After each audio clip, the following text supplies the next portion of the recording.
Onassis Foundation.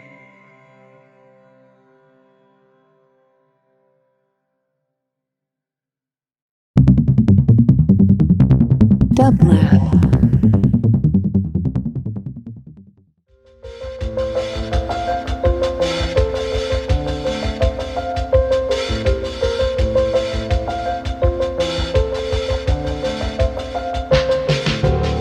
Welcome to the Quarantine Tapes, a daily podcast from Onassis LA and Dublab.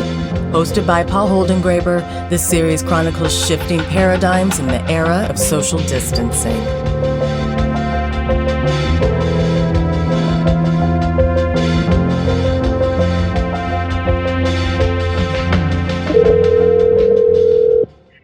Hello. Hello, is this Julie Mehretu?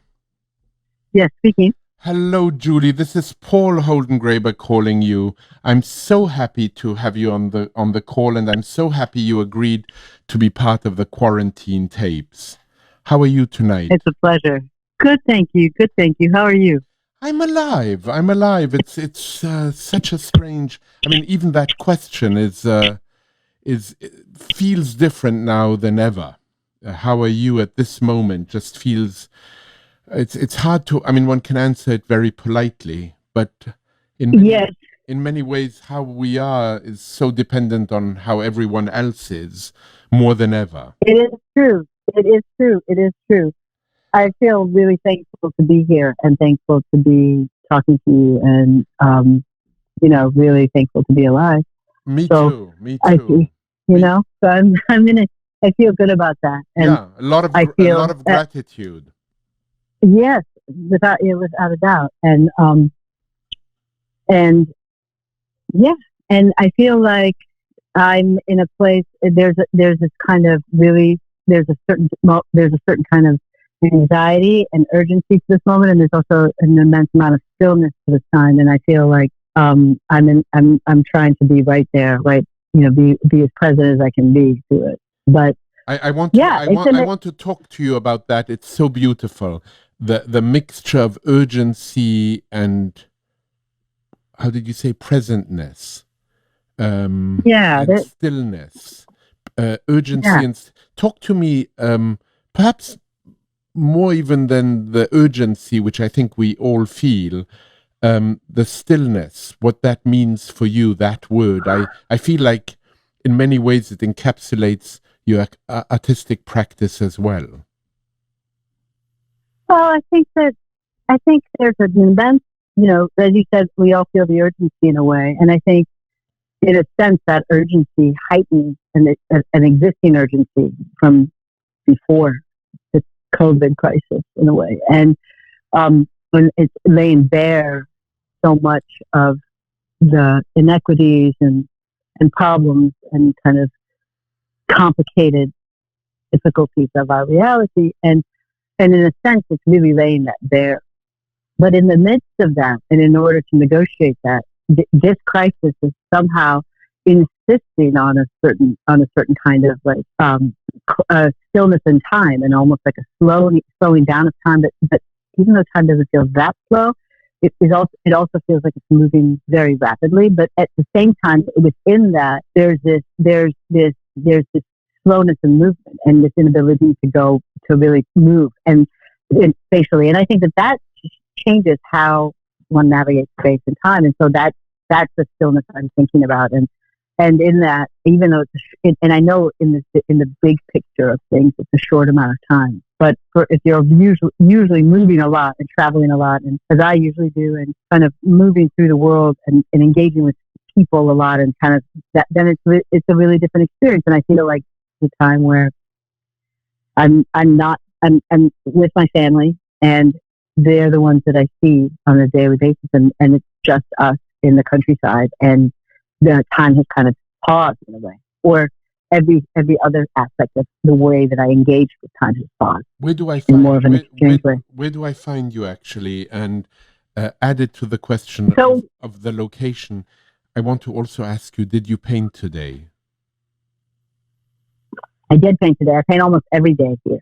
And as much as I want to do that in my daily life when I'm in New York, or when there's a lot, the last year I've been traveling, and more than usual or installing these shows. So it's been, the painting practice has been more interrupted, but here I've been able to paint all every day. And if I don't paint, it's an intentional decision not to take the day off. And so I did paint today, and but I'm in Sullivan County in upstate New York in the Catskills, about an hour and a half from the city. And I'm at a place called Denison Hill, which is an artist residency that I founded with two friends over 12, 15 years ago. Over 15 years ago, actually. And it's been a place where many artists come through the years and been in residence here, and the season was just about to start. And so there's a house and a garden and a big property around here. There's a big studio in the barn, and there's several studios here in the house. And so it's a kind of a sprawling house with a lot of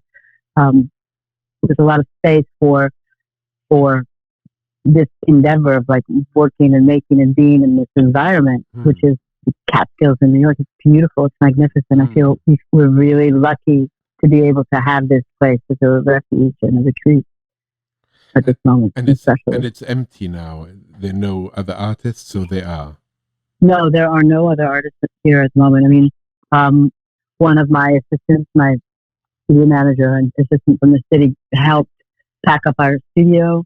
He has a place that he and his partner and son bought very close, about 20 minutes from here, and they were working on that before the crisis and before this moment. And so he was going to actually stay here during their renovation while he was working on his place on the weekends. And then when this started to happen, just before the city shut down, and when my kids' school closed, we packed up the work in the studio and brought it here. And so he's been a part of my environment here as well. And then the woman who takes care of the property here, her name is Rachel. We've been hanging out with her too. She's here, and she manages the house and the property while we're all not here. The artist residence. I was so intrigued, Julie, to find out, and in a way it makes sense, insofar that our past makes sense, that your father was a geographer. Yes. Which I think is fascinating. I've always been surprised, though not totally surprised, given the nature of this country at this moment, how little in the United States people study geography. Actually, it's often said that Americans learn about geography by going to war. And I'm curious what effect that may have had on you, since maps are so deeply important to you. There are several aspects of who he was, who he is, and who he has been, and he's a geographer. And in that, it was a way of thinking about space and time and politics and land. Right. And agriculture that informed and in that the economy and development, and all of that it informed his desire of contributing to this new form of the African revolution, if you want, or the African decolonial moment that he was a part of. And so that's what informed me in the sense. It wasn't a massive visual kind of information, but it was this understanding of place and space. And we traveled a lot with him, but also the conversations around the dinner table and the conversations that took place in our family were really around this sense of his negotiation in the world. His and my mother. My mother is a teacher, a Montessorian, but they were both of this moment that was inventing a different world and was an active part of, while this world was emerging, active participants in what that could be in the 60s and the 70s. You know, geography was something... And especially on the African continent, it was essential. Was this in Ethiopia? Yes, it was in Ethiopia. You know, when I was a younger man, I prefer saying younger than young, a younger man, in school we studied geography. We actually had two disciplines, géographie et géographie humaine. Where you isn't it funny? You learned about the influence of human beings on space and on land, and I think it's been very interesting to me to see just the extent to which maps now during this time of the pandemic have really, as it were, made a comeback. Yeah, and also that there's this really, like you spoke about Americans and their understanding of geography and how little it's taught and how little that, like I think there's a crazy statistic and I don't remember it exactly about how many Americans can place the United States outside of North America on a globe, on a map, that they can't, or what countries are near them, they can't really locate that. So that the global perspective of who they are and where they are is unknown. And I think that what you're talking about in terms of this understanding of then your being as a human being in space and on the globe as a part of the earth, as a part of the planet, is really something that is essential to understanding how we shift and participate in geography and in space. And I think that's something that this crisis is kind of highlighting and in kind of showing in a really stark way, is bringing that to light. You know, I want to shift the conversation slightly, but only slightly, towards abstraction.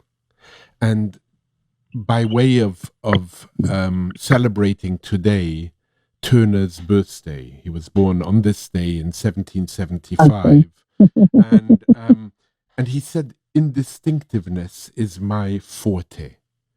And there's a wonderful passage that I think you know well, where he says, the seascape was his point of reference, and even when he was trying to paint historical scenes around that, it was the sky and the atmosphere that he was painting, something you said. Mm-hmm. And I'd like to know more about your interest in probably late Turner, and also how it might veer towards your embracing abstraction.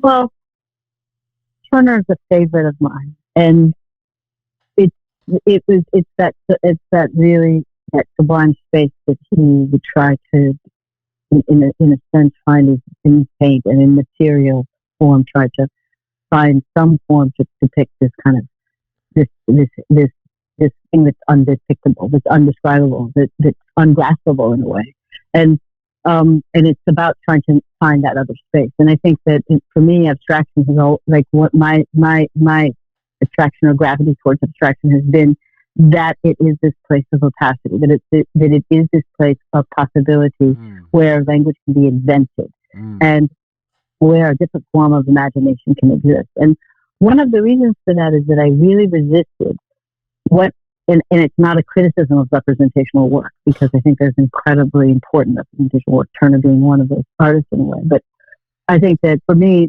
that when a particular image carries a particular narrative or carries a particular description, there's this desire of describing itself, or there's this desire of having the language to make sense of something that becomes so concrete. And what I'm interested in, and what I'm trying to invent and make sense of, is something that is not necessarily, the language doesn't necessarily exist for that, but that also there's this space of a different form of freedom and possibility, and that's really crucial in abstraction. That there's an immense rich space for that in a way that doesn't exist when you're dealing with images that you can kind of put language to and define in a particular way. Do you have a favorite Turner? Well, I think, the Slave Ship is one of my favorite. I mean, I feel like that painting is one I go to over and over and over again. And there's several that I'm thinking of right now that I can't think of their titles, but they're you see them in London. Yes, I see them, and they're the light. I see them. I see them. I see them with you. Maybe we're seeing the same thing, but we just don't know what they're called. They're the light over their sunrise over the Thames, and there's or sunset, and then, but really the painting of the Slave Ship, that I'm not sure of the title exactly, but that painting is such an amazing painting to me, because it's this immense scape of the complete terror and the sublime, but there's this effort of trying to depict that at the same time, and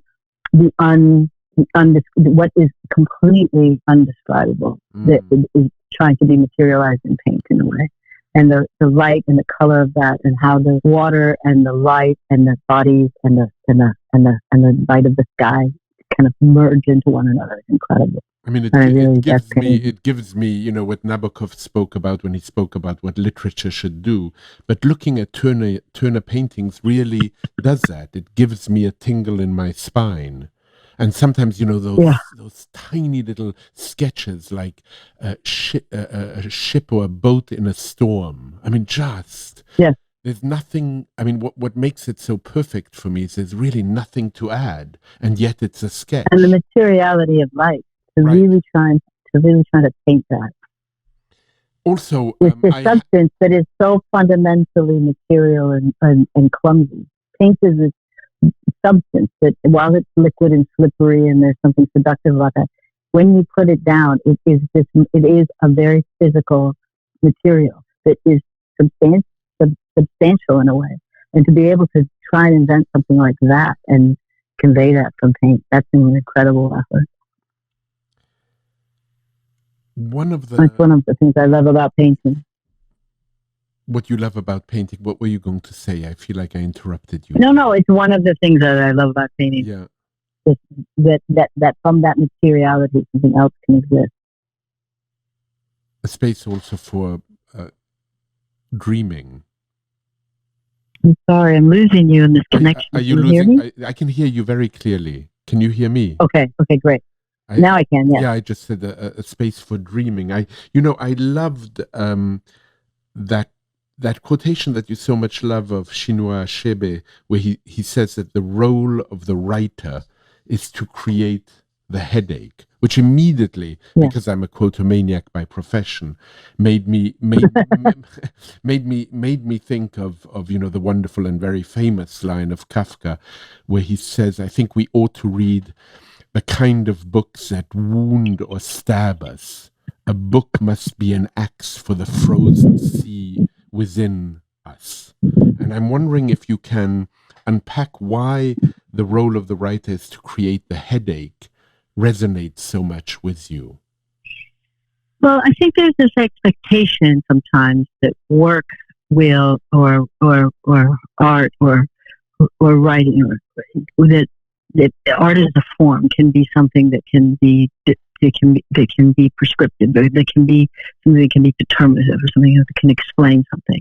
And I think what's most interesting is these explorations where the work actually evolves into something else, where it becomes a different form of challenge, where it's a thorn in the side as well. It's as much of a difficult. It doesn't necessarily illuminate anything more. It doesn't necessarily, but it can be moving and as you said, create that tingle in your spine. But it can shift who you are. It can fundamentally change you on a physical way, in a visceral way, and that can be a permanent shift in who you are as a person. And that can happen through a work that can be. It is not at all illuminating towards anything, but that shifts and changes you, and that to me is something else. That can be something that can be that can be complicated. In this moment, I don't think anyone can tell you, or with any certainty, what is happening, what's going on, how this time is really affecting anyone, because it hasn't even been metabolized. Right. And you know, yesterday I had occasion to speak with William Gibson, who coined the term cyberspace.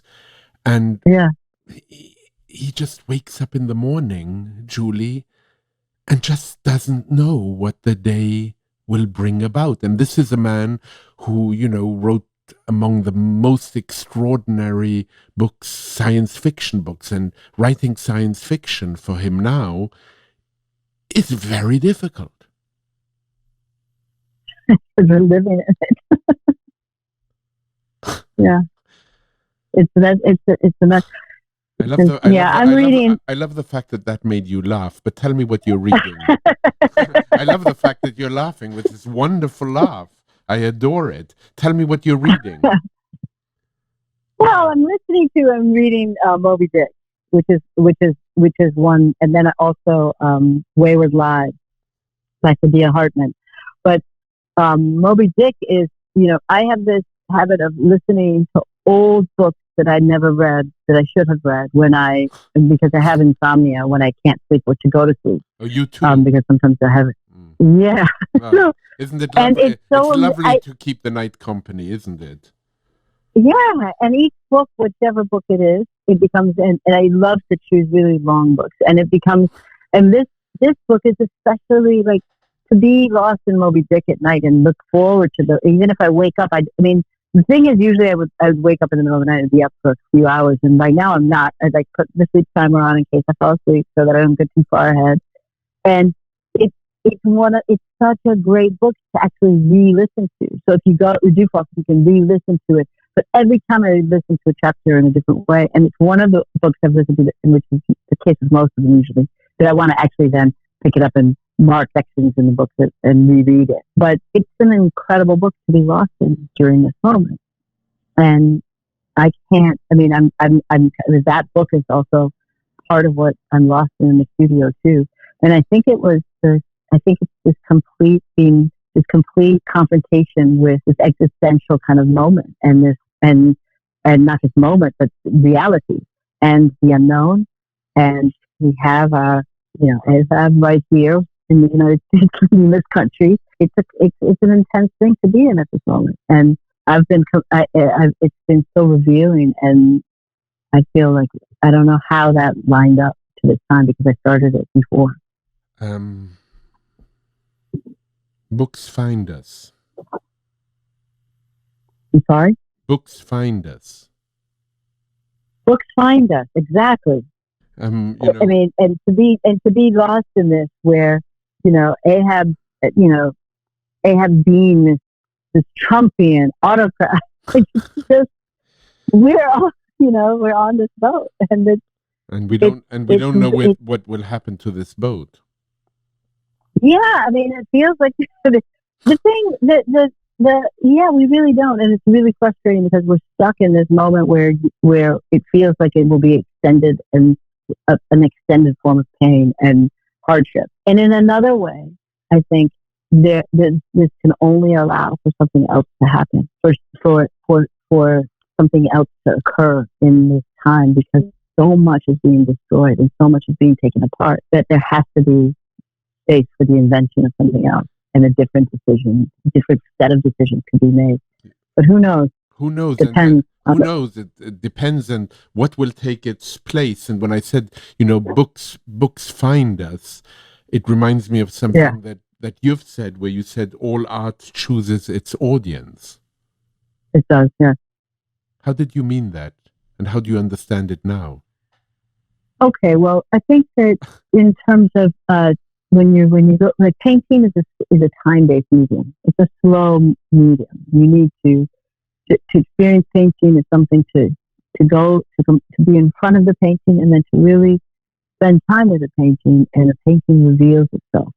And some paintings will do that. Some paintings you can stand in front of. You can stand in front of Rembrandt's Jewish Bride and feel the hand on her chest, and feel the tenderness and the passion in the eyes, and you can feel that. Or in front of the Night Watchman, I'm thinking of Rembrandt, I'm thinking of that painting. You can actually see space occur and watch shadows create deeper space, and almost as if a hand gesture shifts. That can happen through that time-based experience in front of the painting.